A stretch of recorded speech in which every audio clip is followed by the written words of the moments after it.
Hello friends, welcome to our channel. आज हम देखने वाले हैं एक शारीरिक क्रिया पेपर फर्स्ट का एक टॉपिक, वो है त्रिदोषा। त्रिदोषा कौन से है हमें पता है। कौन से है? वात, पित्त और कफ। ये जो टॉपिक है ये शारीरिक क्रिया पेपर फर्स्ट का है। फर्स्ट टर्म के सिलेबस में आता है और 8 मार्क्स तक इसके ऊपर क्वेश्चंस आ सकते हैं। देखो इसके ऊपर क्या क्या आ सकता है, तो MCQ आएगा, ACQ आएगा और 8 मार्क्स तक क्वेश्चंस आ सकते हैं। इसमें ओवरऑल देखें तो 5 पॉइंट्स हैं। कौन से हम देखेंगे? देखो ये वाले। एक तो general description of tridosha, interrelationship between tridosha, rasaguna, biological rhythms of tridosha on the basis of day, night, age, season and food intake.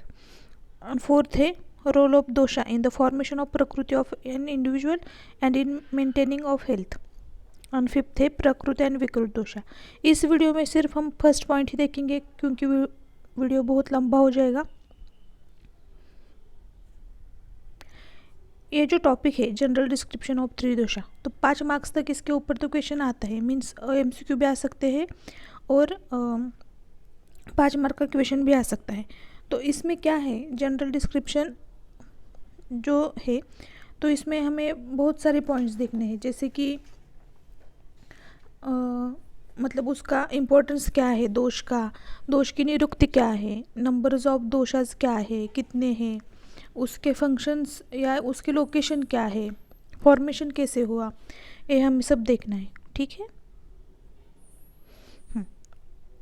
देखो ये तो हमें पता है कि दोष, धातु और मल ये जो है वो basic elements of human body है, ये बेसिक एलिमेंट्स है। लेकिन फिर भी जो दोष है, जो त्रिदोष हम बोलते हैं, वात, पित्त, कफ, ये सबसे इम्पोर्टेंट है। ठीक है। नेक्स्ट अब हम उसका इम्पोर्टेंस देखेंगे। जैसे बाहर की जो प्रकृति होती है, बाहर की प्रकृति में जैसे कि सोम, सोम मीन्स क्या, तो मून, सूर्य मीन्स सन और अनिल मीन्स विंड, ये जितने इम्पोर्टेंट है, ये जैसा जगत का धारण करते हैं, वैसे ही कफ, पित्त, अनिल मीन्स कफ, वात, पित्त, कफ, ये है हमारे बॉडी के, देह की मीन्स बॉडी का धारण करते हैं, इसलिए ये बहुत इम्पोर्टेंट है हमारे लिए।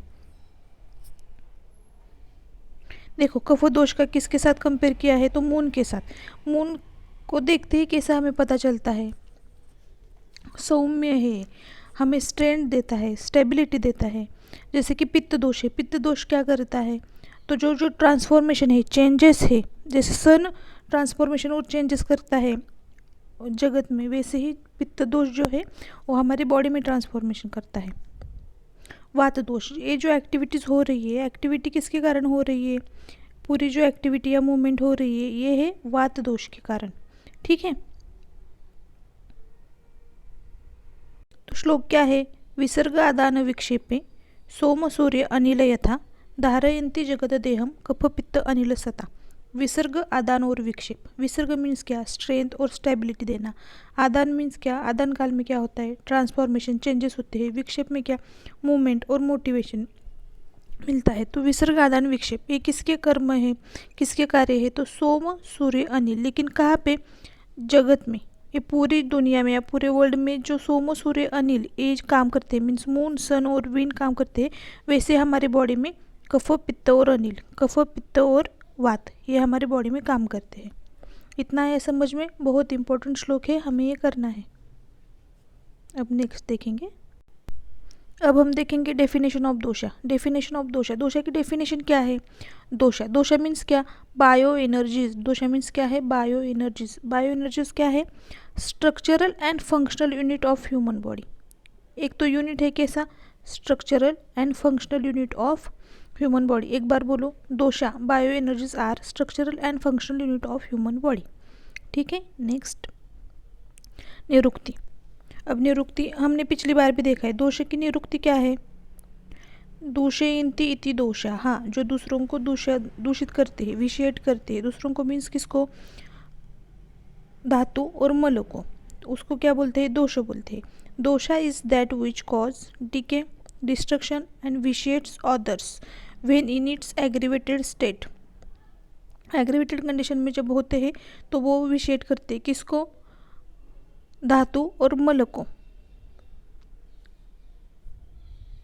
अब नंबर्स ऑफ दोषा देखेंगे, कितने नंबर है ये तो हमें पता है कि 3 दोष होते हैं। कौन से वात पित्त और कफ। वायुम पित्तम कफ चोक्त शरीरो दोष संग्रह सुश्रुतचर का एक श्लोक है। कितने दोष है? वात पित्त कफ। वायुम पित्तम कफ चोक्ति त्रयो दोषा समासता। कितने दोष? 3 दोष। अष्टांग का एक श्लोक है, वात पित्त और कफ। उसके बाद फॉर्मेशन ऑफ दोषा देखेंगे, दोष का फॉर्मेशन कैसा हुआ है। एक तो दोष के टाइप ही 2 है, एक तो प्राकृत और वैकृत दोष। जो प्राकृत को हम प्रसादभूत दोष बोलते हैं, वैकृत को मलरूप दोष बोलते हैं। तो जो प्राकृत दोष है उसकी उत्पत्ति कैसी होती है? तो शुक्र शोणित संयोगे, मीन्स जब शुक्र और शोणित का संयोग होता है, मीन्स जो स्पर्म्स और ओहम जब इकट्ठा आते हैं, वहाँ से जब जायगोट और गैमेट फॉर्म होता है, तब ये जो प्राकृत दोष है उनकी उत्पत्ति होती है और वो कभी भी चेंज नहीं होते। इतना है समझ में। और जो वैकृत और मलरूप जो दोष है उनकी उत्पत्ति कैसे होती है? तो जैसे कि कफ है तो रस का मल कफ है, पित्त रक्त का मल और वात अन्न का मल। जब त्रिधा परिणमन जब हम देखेंगे, जैसे कि रस का त्रिधा परिणमन है, उसमें मल स्वरूप कफ उत्पन्न होता है। रक्त का जब त्रिधा परिणमन होता है तब उसमें मल स्वरूप पित्त, और अन्न में जब डाइजेशन होने के बाद अन्न के मल स्वरूप वात उत्पन्न होता है।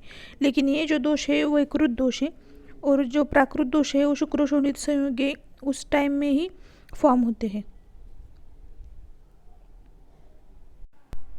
अब लोकेशन ऑफ दोषा। वात का लोकेशन क्या है? तो पक्वाशय, कटी, सक्ति, श्रोत्र, अस्थि, स्पर्शनेन्द्रियम, स्थानम व तस्य तत्रापि पक्वादाहनम विशेषता। क्या है? तो देखो, पक्वाशय, कटी, सक्ति, श्रोत्र, अस्थि, त्वचा, स्थानम, त्वचा मीन्स स्पर्शनेन्द्रियम, स्थानम व तस्य तत्रापि पक्वादाहन विशेषता। इतने सारे स्थान है, लेकिन मेन स्थान कौन सा है? तो पक्वाशय। पक्वाशय इज इम्पोर्टेंट।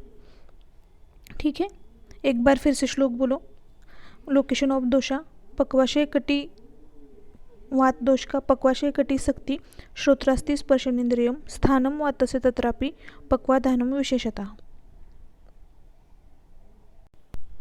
अब हम पित्त के स्थान देखेंगे।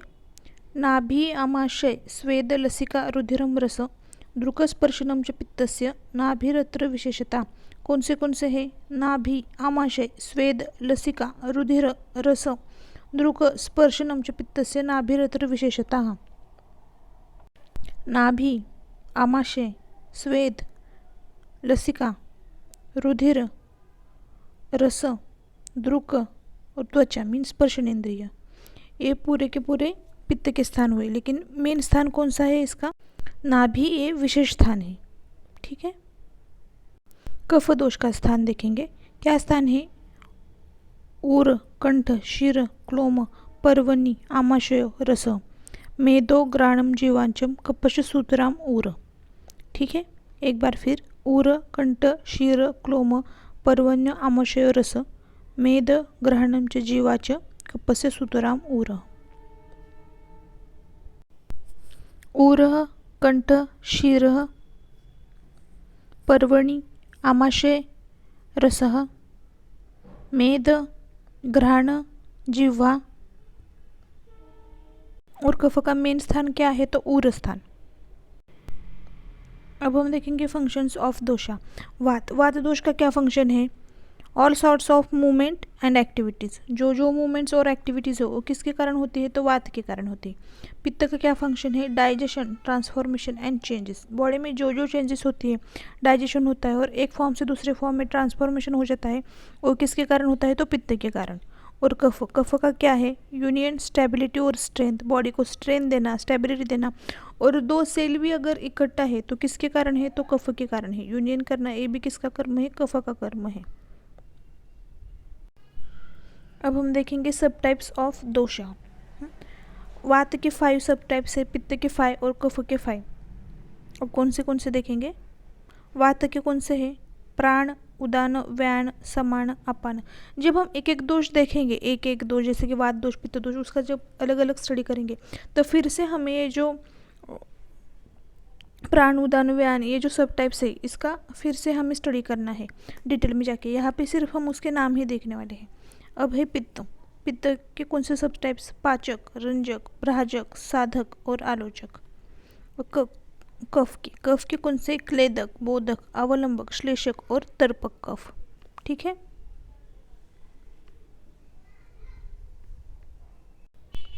ये त्रिदोष का बहुत जनरल डिस्क्रिप्शन था।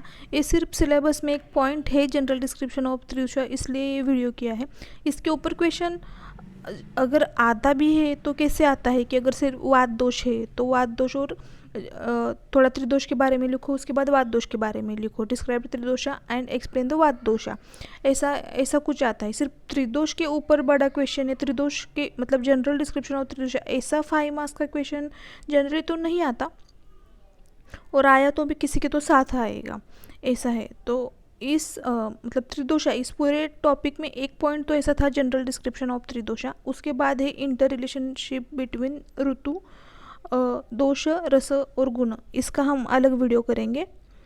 ये सिर्फ जनरल डिस्क्रिप्शन ही था, ये भी आप याद रखो, क्योंकि हम वात, पित्त और कफ ये अलग अलग देखेंगे, वो बहुत मेन टॉपिक है। ठीक है ना। चलो, वीडियो अगर पसंद आया हो तो लाइक करो, शेयर करो और सब्सक्राइब करो।